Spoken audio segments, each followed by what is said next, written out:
所有粉丝最关心的16个关于易控4106的问题，老詹在这里给你解答。第7个问题 ，Pro 版和 S1 版到底哪个更值得购买呢？这个问题其实我有一种看法啊，我有一种选车的方法啊，不是看价格，而是看你需要什么啊，你想要的车子啊，你的玩耍的场景是一种什么样的场景？那么拿这2台车子来说，如果你的玩车环境是一种很暴躁、很暴力的啊，甚至于玩泥、玩水的这样的使用环境，其实我更加推荐这一台啊便宜的 S1 版，因为它整个电子设备比较少。其实大家都不难理解，你的部件越少啊，那么你的可靠性啊会更高啊，所以我觉得不应该单纯的用价格来衡量这2台车子。如果你是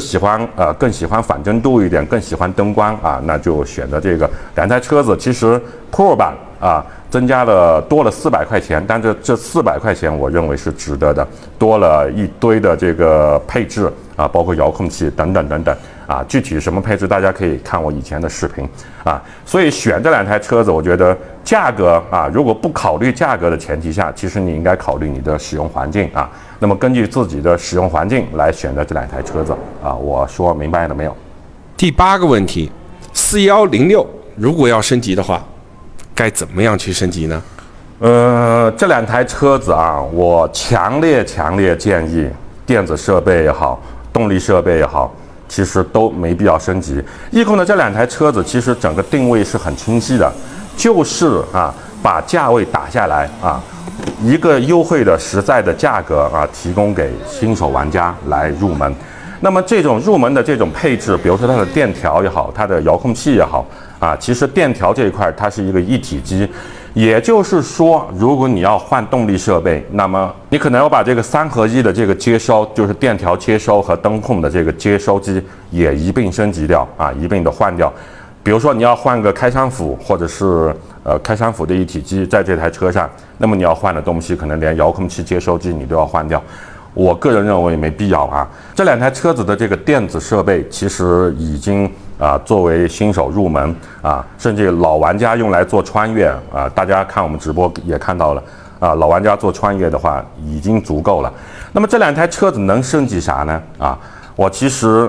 特别建议啊，就选用原厂的即将出的这个升级件，包括它的这个配重啊。它的这个前后梁、前后桥的一些配重啊，这一台车子加上这些配重以后，我觉得对性能的提高啊，肯定是有很大帮助的。对于电子设备的这个升级啊，老张我个人认为这2台车子不太建议去升级，因为你如果升级一个东西，牵涉到的其他改动会很多啊，也不值得啊，也不值得。第9个问题，4106能安装多大的电池？它的续航有多长呢？经我们实测啊，这台4106的电池仓，我们前后试了多种电池。最大的电池我们能塞进去的电池是格式的6400毫安的电池。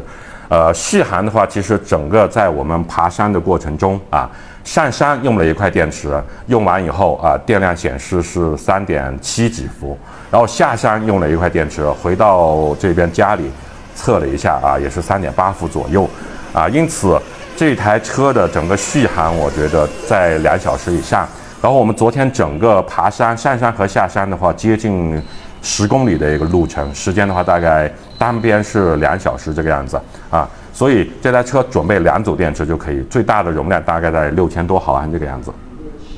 第10个问题，这个车在玩的过程当中，容不容易蹭轮眉或者保险杠？我们昨天实测下来啊，其实蹭轮眉啊，它是有可能会蹭到的，因为奔驰大 G 这个反真壳它本身轮眉就很宽大，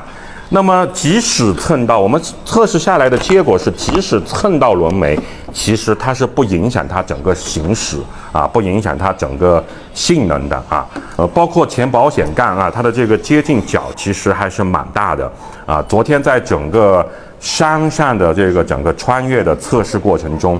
我认为这台车子的这个接近角也好，离去角也好，整个穿越的这种感受啊，我认为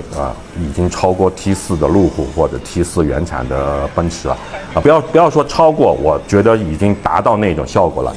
和 T4 的整个性能有的一比。